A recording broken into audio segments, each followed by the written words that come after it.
अपने वास्तविक रूप में आओ।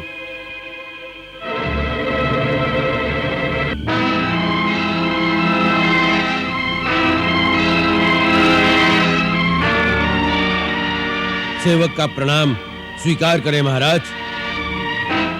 दूत शुक, अपना आसन ग्रहण करो। धन्यवाद।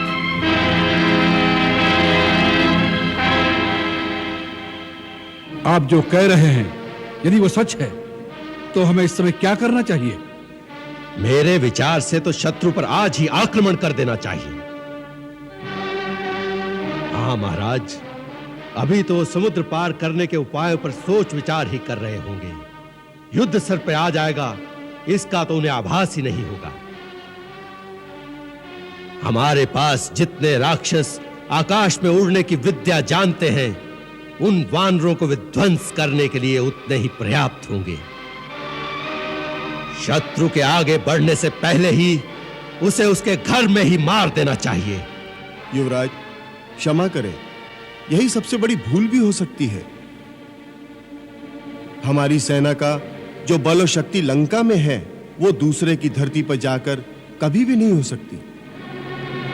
हम आपकी शक्ति पर संदेह नहीं करते, परंतु अपने घर में जो सुरक्षा होती है वो शत्रु के घर में नहीं होती। हाँ, यदि शत्रु सेना निर्बल हो, उसके राज्य में अधिकार जमाना हो तो अलग बात है, परंतु यहां ये दोनों बातें नहीं। हम सेनापति कंपन के विचार से सहमत हैं। हम लंका में बैठे हुए हर प्रकार से सुरक्षित हैं, और सबसे बड़ी सुरक्षा तो 100 योजन विस्तार का यह सागर ही है। हनुमान जैसा कोई एकाध वीर योद्धा उसे पार कर सकता है, परंतु सेना को लेकर विशाल सागर को पार करना राम के लिए असंभव है। इसलिए हमें कोई चिंता नहीं करनी चाहिए। महाराज, आज तक किसी सेना ने यह सागर पार नहीं किया। इसका अर्थ यह तो नहीं कि यह हो नहीं सकता। हनुमान ने यहां का सारा हाल तो बता ही दिया होगा कि कितना विशाल समुद्र है। फिर भी यदि राम अपनी सेना को लेकर समुद्र तट पर आ गया है तो वो कुछ सोचकर ही आया होगा। उसके मन में कुछ उपाय तो अवश्य होगा। इसलिए हमें अपने ही मन में संतुष्ट होकर बैठे रहना नहीं चाहिए। तो फिर आप ही बताइए हमें क्या करना चाहिए। सैनिक शक्ति का प्रयोग तो आप करना नहीं चाहते।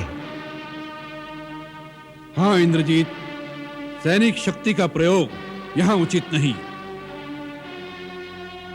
हमें कूटनीति से काम लेना चाहिए।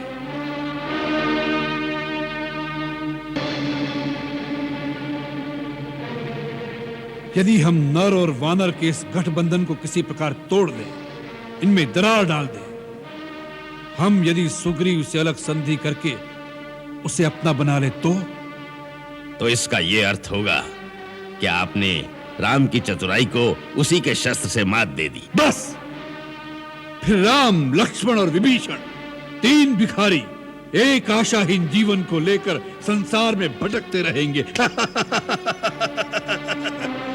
शुक। जी महाराज। शुक, तुम हमारे गुप्तचर विभाग के प्रधान और सबसे चतुर मंत्री हो।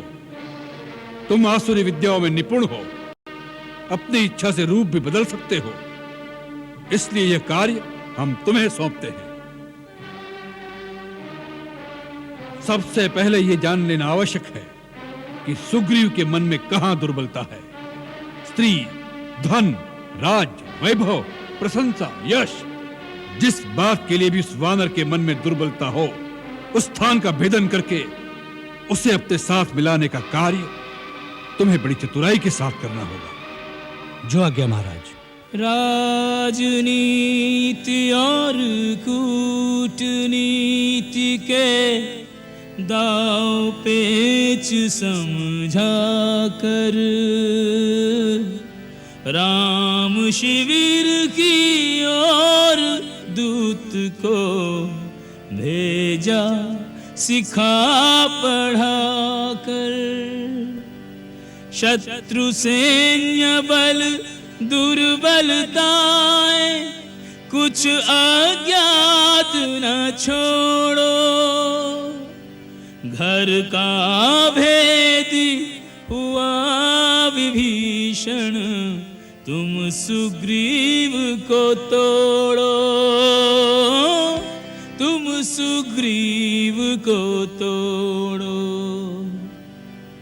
रातों रात पार कर सागर, पहुंचा दूत ठिकाने, जिनका भेद कोई ना जाने, उनका भेद लगाने, उनका भेद लगाने।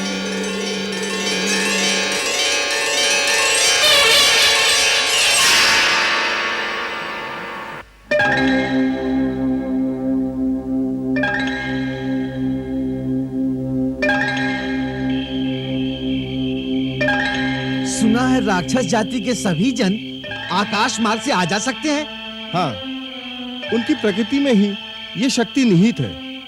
हाँ, मैंने सुना है ये कोई गुप्त विद्या है। नहीं नहीं, वो मायावी लोग हैं। ऐसी ऐसी कई प्रकार की असुरी विद्याएं वो जानते हैं, जैसे हवा में उड़ना या स्वेच्छानुसार अपना रूप बदल लेना।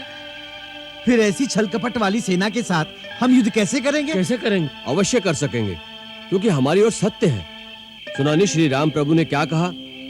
जो सत्य और धर्म पर स्थिर रहते हैं, ईश्वर उन्हीं की सहायता करते हैं। सत्य सबसे बड़ी शक्ति है और वो हमारे पास है, इसलिए हम युद्ध भी करेंगे और विजय भी हमारी होगी।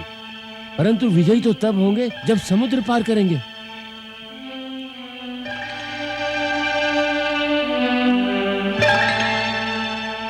कहते हैं एक समय में अगस्त मुनि ने समुद्र को अंजलि में भरकर पी लिया था।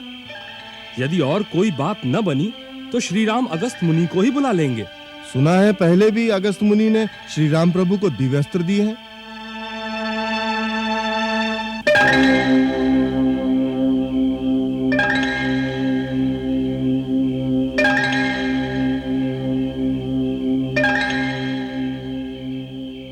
अकेले हनुमान जी तो अपनी देवी शक्ति के कारण इतना बड़ा समुद्र लांघ गए, परंतु और कोई वानरों में ऐसी चमत्कार शक्ति नहीं है। फिर ये समुद्र कैसे पार होगा? तुम श्री राम की शक्ति को नहीं जानते। वे चाहें तो सारी धरती को उलट पुलट कर दें और समुद्र उनके मार्ग में रुकावट नहीं बन सकता।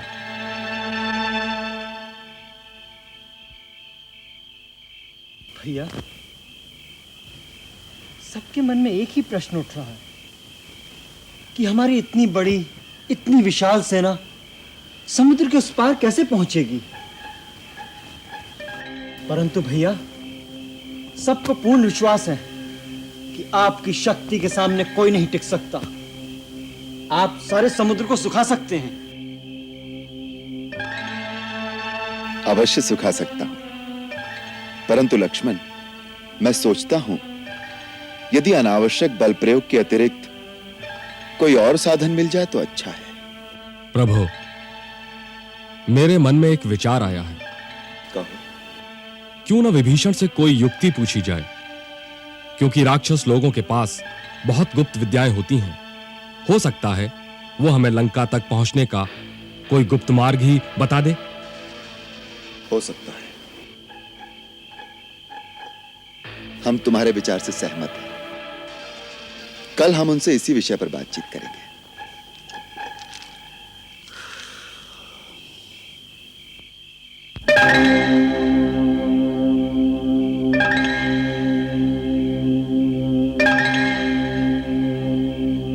शुक, मित्र, अब जाओ विश्राम करो, रात बहुत हो गई है। जो आज्ञा प्रभु।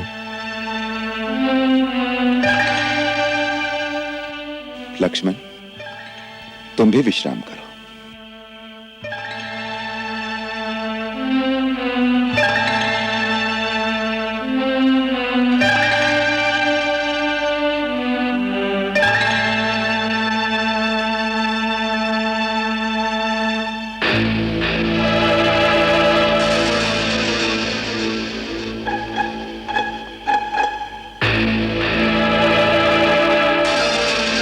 किष्किंधा नरेश महाराज सुग्रीव की जय हो।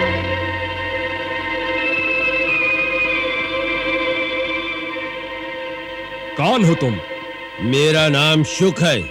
मुझे लंकेश्वर महाराज रावण ने एक विशेष संदेश देकर भेजा है। अपने वास्तविक रूप में आओ।